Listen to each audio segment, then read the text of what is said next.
She saved a Kiowa child from a cougar 3 days later. His father came with a gift and an invitation. The cougar's amber eyes locked onto the small Kiowa boy just as Cordelia Ashworth's rifle cracked through the morning air. The massive cat dropped mid-leap, its powerful body crashing into the creek bed mere inches from where the child cowered behind a fallen cottonwood. Steam rose from the beast's blood as it mixed with the cold October water. The boy no more than 6 summers pressed, himself deeper into the shadows, his dark eyes wide with terror and confusion. Cordelia lowered her smoking rifle, her heart hammering against her ribs as she realized what she'd done. She'd just killed a cougar to save a Kiowa child. Da-da-da. And in this corner of the Kansas Territory in 1867, such an act could mean her death if the wrong people discovered it. "It's all right, little one," she whispered, approaching slowly with her hands visible. The boy didn't understand her English, but her gentle tone seemed to calm him. She knelt beside the creek, washing the blood from a shallow claw mark on the child's arm while he watched her with curious intensity. Cordelia had been tracking the cougar for 3 days after it killed 2 of her father's sheep. She never expected to find it stalking a child who had wandered too far from the Kiowa camp that lay somewhere beyond the ridge. The boy was beautiful, all sharp cheekbones and serious eyes, wearing buckskin leggings and a small medicine bag around his neck. She tore a strip from her petticoat to bandage his wound, and when she finished, he touched her honey-colored braid. With wonder, no fear remained in his expression, only fascination with this white woman who had appeared like a guardian spirit. "Where's your family?" she asked, knowing he wouldn't understand but needing to fill the silence. She pointed toward the hills and made questioning gestures. The boy nodded eagerly and pointed northwest, then stood and began walking in that direction. Cordelia followed at a distance, her rifle ready. She couldn't let him wander alone, not with other predators about, but she also couldn't risk being seen by Kiowa warriors who might not appreciate her presence near their territory. The treaties were fragile things. Tensions ran high between the tribes and the scattered homesteaders. The boy kept looking back at her with a shy smile, and each time, something warm unfurled in Cordelia's chest. She'd never had much interaction with the Kiowa people, though she'd glimpsed their hunting parties from afar. Her father spoke of them with grudging respect, unlike the hatred he reserved for the Cheyenne raiders who had burned out the Hendersons last spring when they reached a familiar ridge. The boy pointed down into a valley where smoke rose from several tipis. He turned to her then and placed his small hand over his heart, then pressed it to hers. Even without words, she understood his gratitude. As he scampered down toward his people, Cordelia retreated into the timber, but something made her look back one last time. The boy stood at the edge of his camp, waving at the ridge where she had vanished. She raised her hand in farewell, though she knew he could no longer see her. 3 days later, she hung laundry behind her father's cabin. She heard the soft thunder of approaching horses. Cordelia's breath caught as she recognized the small boy riding double behind, a Kiowa warrior whose presence commanded the very air around him. The man sat his painted horse with the fluid grace of someone born to the saddle, his long black hair adorned with eagle feathers and silver ornaments that caught the afternoon light. His face was angular and proud, marked by intelligence and an unmistakable strength that made her pulse quicken, but it was his eyes that held her. Captive, dark as midnight, and filled with an intensity that seemed to see straight through to her soul. When those eyes met hers across the yard, time seemed to suspend itself like morning mist over still water. "Pa." Cordelia called toward the cabin, never breaking eye contact with the warrior. Her father, Jeremiah Ashworth, emerged with his rifle, but the Kiowa man raised his hand in the universal sign of peace. "I am not a he," the warrior said in surprisingly clear English, his voice deep and resonant. "This is my son Apiatin." The boy waved shyly at Cordelia, his face bright with recognition. Jeremiah kept his rifle lowered, but ready. "What brings you?" "To my land." Nataha's gaze never left Cordelia. "Your daughter saved my son from the mountain lion. I come to honor this debt." From his horse he withdrew an exquisite buffalo robe painted with symbols and beadwork so intricate it must have taken months to complete. The hide was soft as silk, dyed in rich ochres and deep blues that seemed to shimmer in the sunlight. "This is beautiful work," Cordelia breathed, accepting the heavy robe with reverence. Her fingers traced the delicate patterns thunderbirds. "And running horses, symbols of protection and strength." "My late wife made this," Natea said quietly. "She would want it to honor one who showed such courage." The weight of his gift settled over Cordelia like a blessing. That he would part with something so precious, so personal, spoke to a nobility of character that made her chest tight with emotion. "There is more," Netahi continued, dismounting with fluid grace. "My people will make winter camp in the valley. Beyond Eagle Rock, we would welcome you to visit to let my son properly thank his Savior, and to let my people see the white woman who risked herself for a Kiowa child." Jeremiah stepped forward. "Now see here, Pa, please." Cordelia's voice was soft but firm. Something in her tone made her father pause. Natahi studied her face with those penetrating dark eyes. "You are not afraid of my people, should I be?" she asked, meeting his gaze directly. A slow smile transformed his features, making him breathtakingly handsome. "No, but most of your kind fear what they do not understand." "Understanding comes from knowing," Cordelia replied. "And I would like to know more." The air between them crackled with an awareness that had nothing to do with their different worlds and everything to do with the recognition of kindred spirits. Nataha's smile deepened, and young Apayaton giggled from his perch on the horse, as if sensing the adult currents flowing around him. "And you will come?" Natahi asked.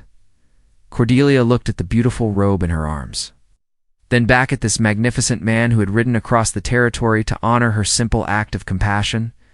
Her life had been one of routine and isolation, helping her widowed father scratch a living from this harsh land. But standing here in the golden afternoon light, looking into Nata's eyes, she felt as though she stood on the threshold of something extraordinary. "Yes," she said softly, "I will come." The Kiowa winter camp nestled in the valley, like jewels scattered on velvet. The painted tipis, warm with firelight against the early November snow.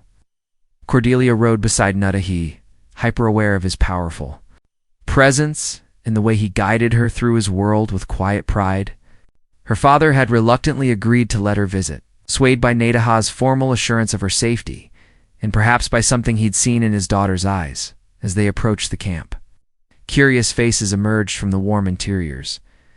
Children pointed at Cordelia with excitement, and women peered from doorways, their expressions ranging from wary to openly curious.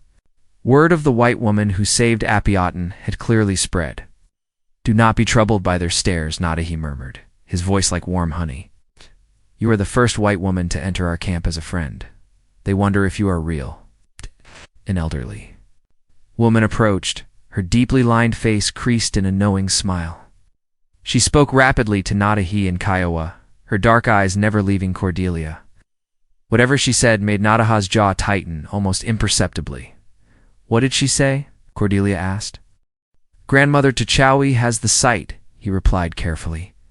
She says you carry the spirit of the meadowlark, one who brings new songs to old places." The old woman nodded approvingly and gestured for Cordelia to dismount. When she did, T'Chawi took her hands, studying her palms with intense concentration before speaking again to Natahi. His translation came more reluctantly this time. She says the spirits have woven our paths together for a purpose that will change both our peoples. Heat flooded Cordelia's cheeks. The old woman's meaning was unmistakable, and the way Nataha's eyes lingered on her face suggested he wasn't entirely opposed to such prophecies. Young Apiaton appeared at her side, chattering excitedly and tugging her toward a large tipi decorated with painted horses. Inside, she found herself welcomed into a warm circle of women who examined her clothing, her hair, her pale skin with gentle curiosity. They braided small ornaments into her honey-colored locks and painted delicate symbols on her hands with berry dyes, through broken English and elaborate gestures. They shared stories of their lives, the endless migrations following the buffalo herds, the joy of their children, the sorrow of losses to war and disease. Cordelia found herself speaking of her own loneliness, her mother's death and childbirth, her dreams of a life filled with more than daily survival. As evening fell, drums began to beat, and the entire camp gathered around a great fire. Natahi appeared. At her side, magnificent in his ceremonial dresser shirt decorated with porcupine quills and beadwork that caught the firelight like stars. A necklace of bear claws and silver medallions adorned his strong throat. "Will you dance with us?" he asked, extending his hand. The music was unlike anything she'd ever heard, primal and haunting, calling to something deep in her soul. When Nataha's warm fingers closed around hers, leading her into the circle of dancers. Cordelia felt as though she were shedding an old skin. They moved together with surprising harmony, his strength guiding her through the ancient steps, while the firelight painted them both in shades of gold and amber. Other dancers swirled around them. Cordelia was aware only of Natahitha, way he moved with natural grace. The intensity in his dark eyes, the warmth radiating from his powerful frame. When the dance ended, they stood breathless in the firelight, still holding hands. The camp around them seemed to fade into the background as awareness stretched taut between them. "You dance as if you were born to it," he murmured, his thumb tracing across her knuckles. "I feel different here," she admitted. "More myself than I've ever been." His grip tightened on her hand. "Then stay," he said simply. "Learn our ways." "Let us learn yours." The invitation hung between them, heavy with possibility and danger in equal measure. Winter deepened, and with each visit to the Kiowa camp, Cordelia felt herself changing in ways that both thrilled and terrified her. She learned to read the sky for weather signs, to identify medicinal plants, and to speak halting phrases in Nataha's musical language. More importantly, she learned the rhythm of a people who lived in harmony with the land rather than constantly fighting it. But it was Natahi himself who truly captured her imagination. She discovered he was not just a warrior but a leader among his people, respected for his wisdom and counsel and his skill in negotiation with the white authorities. He had attended mission schools as a boy, which explained his fluent English, but had chosen to return to his people's traditional ways. During long walks along the frozen creek where they'd first met, he shared stories of his childhood, his brief marriage to a woman who died in the cholera outbreak 3 summers past, and his dreams for a Pietan's future in a world growing increasingly complicated. "Sometimes I wonder if my son will live to see peace between our peoples," he confided one afternoon, as they watched the boy play with other children in the snow. "Perhaps that peace will come through understanding," Cordelia suggested, her breath forming clouds in the cold air, through people like us, willing to see beyond the differences. Natahi stopped walking and turned to face her fully. "Is that what we are doing, Cordelia? Building understanding?" The way he said her name, rolling the syllables with his accents, and warmth spiraling through her despite the winter cold. She met his intense gaze, recognizing the deeper question behind his words. "I think we're building something far more dangerous than understanding," she whispered. His hand rose to cup her cheek, his thumb tracing the line of her cheekbone. "Love between our peoples is forbidden by both sides. Your people would call you a traitor, and mine." He paused, his expression growing troubled. "And yours," she prompted, though her heart already knew the answer. "Some would say I dishonor my wife's memory by caring for a white woman. Others fear such a union would bring only sorrow, as it has for other mixed couples who tried to bridge our worlds." But even as he spoke of obstacles, his touch remained gentle on her face. His eyes held a yearning that matched her own. That evening, as she prepared to return to her father's cabin, young Apiatin approached with a gift, a small carved horse he'd made himself, painted with the same care his mother might have used. Through gestures and his few English words, he made it clear he wanted her to stay, to become part of their family. Netta, he watched this exchange with an expression that made Cordelia's heart race. When she knelt to accept Apiatin's gift, the boy whispered something in Kiowa that made his father's eyes flash with surprise and something deeper, What did he say? Cordelia asked. Nettie, he was quiet for a long moment before answering. He called you mother who come from light. He has not spoken such words about any woman since his mother died. The weight of the child's innocent acceptance settled over them both. In Apiatin's young mind, the complications that kept adults apart meant nothing compared to the simple truth that Cordelia made his father smile again as they rode back toward her father's land in the gathering dusk. Neither spoke of the impossible choice looming before them. But when they reached the edge of Ashworth property, Nateha caught her hand before she could dismount. Cordelia, he said urgently, whatever comes, know that you have brought light back into my world, into our world. Before she could respond, he leaned down and kissed her, kiss that tasted of wild freedom, and spoke of a love that recognized no boundaries between peoples or cultures. When they broke apart, both were trembling with the force of emotions too long denied. I love you, she breathed against his lips. And I love you, he replied. But love alone may not be enough to overcome what stands between us. Spring arrived with a violence that matched the turmoil in Cordelia's heart.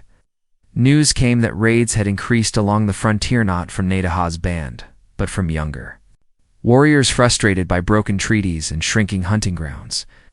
Her father grew increasingly hostile to her visits to the Kiowa camp, and ugly rumors began spreading among the scattered homesteaders about the Indian lover who was betraying her own kind. The crisis came to a head on a warm May morning when Colonel Morrison arrived at the Ashworth cabin with a dozen cavalry soldiers, their blue uniforms stark against the prairie grass. Miss Ashworth, Morrison said, dismounting with military precision, I'm here to discuss your associations with the hostiles.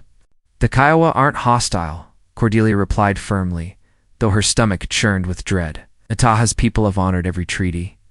Morrison's smile was cold. Yet our scouts report you've been visiting their camp regularly. Some might call that consorting with the enemy. Some might be wrong, she shot back, but her father's hand on her shoulder warned her to silence. What do you want, Colonel? Jeremiah asked warily. Information? Troop movements? Weapon counts? Plans for summer hunting grounds?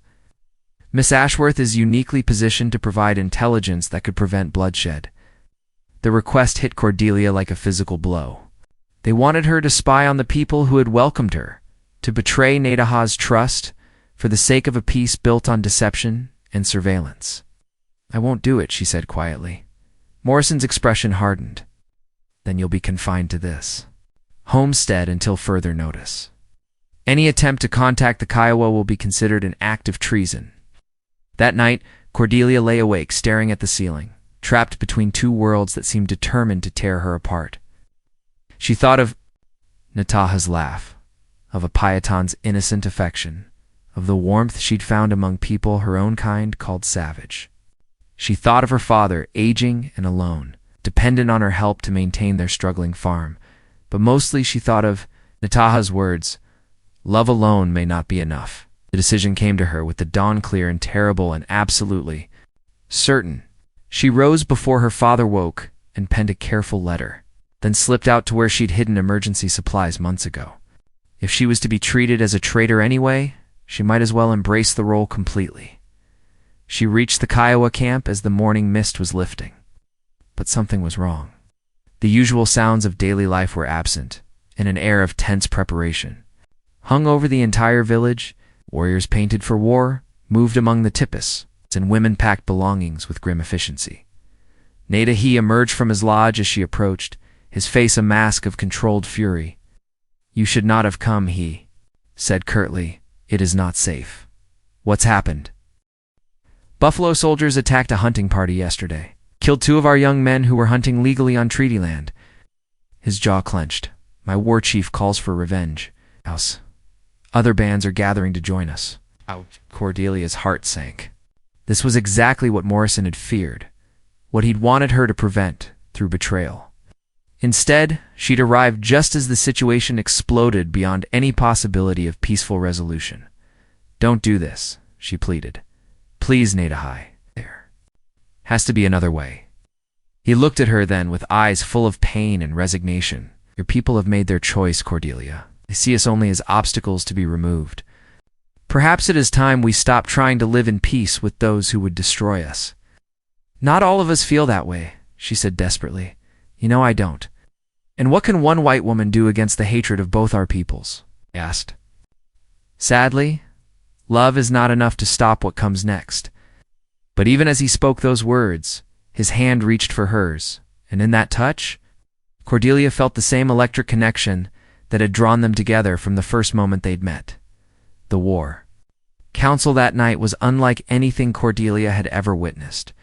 Warriors from 3 different Kiowa bands gathered in the largest tipi, their faces painted for battle, their voices raised in passionate debate. She sat beside Natahi, the only white person present, feeling the weight of history pressing down. On them all, old Chief Satanta spoke for war, his weathered hands gesturing emphatically as he recounted decades of broken promises and stolen land. Younger warriors nodded agreement, their eyes burning with righteous anger. The very air seemed to pulse with their need for vengeance. But when Notahai rose to speak, a respectful silence fell over the gathering.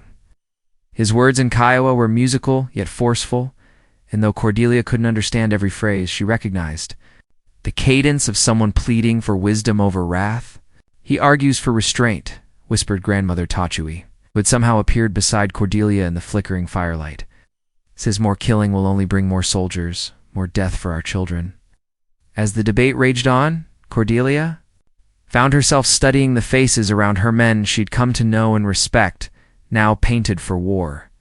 These weren't the savage raiders of frontier legend, but fathers and sons. Husbands and brothers, driven to desperation by circumstances beyond their control. When the council finally ended near dawn, no consensus had been reached. The war party would ride at sunset, but Nataha's influence had convinced some of the older warriors to wait, to see if a peaceful solution might still emerge. "You must go," Natahi told her as they walked toward his tipi in the gray pre-dawn light. "If fighting starts, I cannot protect you." But Cordelia had spent the long night reaching her own terrible conclusion. "I'm not leaving." He stopped walking and turned to face her, his expression unreadable in the dim light. "Cordelia, you don't understand what you're saying?" "I understand perfectly," she replied, her voice steady despite the fear coursing through her veins. "My people call me a traitor for loving you. Your people see me as an enemy because of the color of my skin. But there's a third choice, isn't there?" His eyes widened as he grasped her meaning. "No, I will not let you sacrifice yourself for love," she interrupted. "For peace. For the chance that our children might grow up in a world where such choices aren't necessary." The word children hung between them like a sacred vow. Neither had spoken of such possibilities before, but suddenly the future Cordelia envisioned seemed as real as the dawn breaking around them. Nataha's hands framed, her face with infinite tenderness. "If we marry, you can never go back to your world. Your father, your people, they will be lost to you forever. Then we'll build a new world," she whispered against his palms. "Right here, between the old ones." His kiss was desperate and sweet, full of love and terror and the wild hope that sometimes blooms in the darkest hours. When they broke apart, both were crying. "The ceremony must be now," he said urgently, "before the war party rides, before anything else can tear us apart." As the sun climbed higher, painting the prairie in shades of gold and crimson, Cordelia stood before the gathered Kiowa people in a dress of white doeskin that the women had spent the night creating for her. Natahi faced her in his finest ceremonial, clothing young Apiatan beside him, beaming with joy. Grandmother Tachui performed the ancient ritual, binding their hands with strips of sacred buffalo hide, while she chanted blessings in the old language. The entire camp witnessed their vows, not just to each other, but to the possibility that love could indeed bridge the chasm between their peoples. But even as they spoke the sacred words, dust clouds on the horizon announced the approach of Colonel Morrison's cavalry, riding hard toward the camp with sabers drawn. The wedding ceremony became a desperate race against time as the thunder of approaching horses grew louder. But Grandmother Tachawi's weathered hands never wavered as she completed the final binding, her ancient voice rising above the sound of cavalry hoofbeats. "It is done," she declared in English, her eyes bright with tears of joy and sorrow. "You are one people now." Natahi swept Cordelia into his arms as chaos erupted around them. Warriors rushed to their weapons while women gathered children and fled toward the creek. But instead of preparing for battle, Natahi lifted his voice in a commanding shout that brought immediate stillness to the camp. "We will not fight today," he called out in Kiowa, then repeated it in English as Morrison's troops surrounded the village. "Today we show them a different path." Colonel Morrison rode into the camp center, his face dark with fury as he took in the Sing Cordelia in native dress, her hand bound to Nataha's, the entire Kiowa band standing in peaceful defiance around them. Miss Ashworth, Morrison snarled, "You're under arrest for treason." "Mrs. Natahi," Cordelia corrected quietly, her voice carrying across the sudden silence. "And I'm exactly where I belong." The colonel's hand moved to his saber, but Natahi stepped forward with regal dignity. "I am a chief of the Kiowa people," he said formally. "This woman is now my wife, under both our laws and yours. She is under my protection." "She's a white woman consorting with hostiles," Morrison snapped. "She's a bridge between our peoples," Natahi replied calmly. "Something this territory needs more than it needs more bloodshed." From the ranks of soldiers, a familiar voice called, "Out, Colonel, sir." A young lieutenant pushed forward, his face earnest with conviction. "The Kiowa have committed no crimes. They're on treaty land, conducting a lawful ceremony." Morrison wheeled his horse toward the subordinate. "Lieutenant Carson, you will, with respect, sir. I've been watching this band for months. Kept every treaty provision while our own people have violated the agreements repeatedly." Carson's voice grew stronger. Murmurs of agreement rippled through the younger soldiers, men who had seen too much unnecessary bloodshed in recent months. Morrison found himself facing not just Kiowa resistance, but dissent in his own ranks. Old Chief Satanta chose that moment to step forward, his war paint still fresh, but his demeanor suddenly thoughtful. He spoke rapidly to Natahi and Kiowa, gesturing toward Cordelia and then toward the soldiers. "What did he say?" Morrison demanded. "Nutters," grip tightened on Cordelia's hand, "says the spirits have spoken through this union, that a woman brave enough to marry across the Great Divide deserves to be heard by both peoples. He says," Cordelia added, finding her own voice, "that perhaps it's time for a new kind of treaty. One written not by politicians in distant cities, but by people who actually live on this land." The idea hung in the air like morning mist, fragile but full of possibility. Around the camp, warriors lowered their weapons slightly. Soldiers shifted uncertainly in their saddles. Morrison's face worked through a range of emotions. Before settling on grim calculation, "You realize what you're proposing is impossible." The territorial government. The War Department. "The territorial government is 300 miles away," Lieutenant Carson interrupted, "but we're here now, with a chance to stop a war before it starts." What followed was the most extraordinary negotiation in frontier history, conducted not in government offices, but around a Kiowa campfire, with a mixed-race couple as mediators between two suspicious peoples.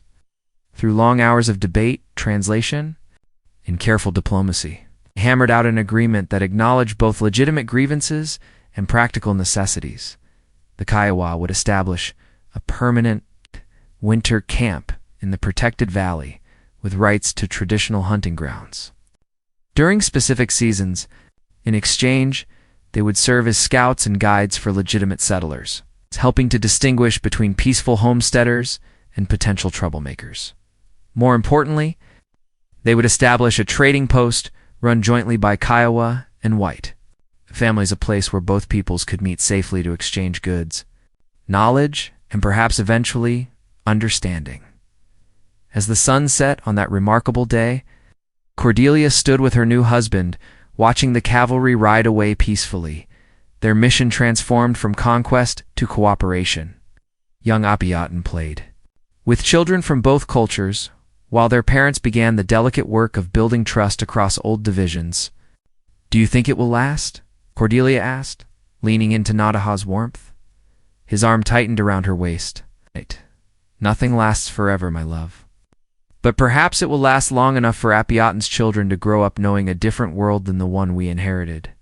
Above them, the first stars appeared in the darkening sky. Somewhere in the distance, meadowlark sang its liquid song, the same bird that grandmother Tachaway claimed brought new music to old places. Their love had indeed changed everything, proving that sometimes the most impossible dreams are simply the ones that take the most courage to reach for. In a land torn by conflict and misunderstanding, they had chosen to build a bridge with their hearts and discovered that love, when brave enough to face the world's opposition, could indeed be enough to change history itself as they walked toward their tippy hand in hand.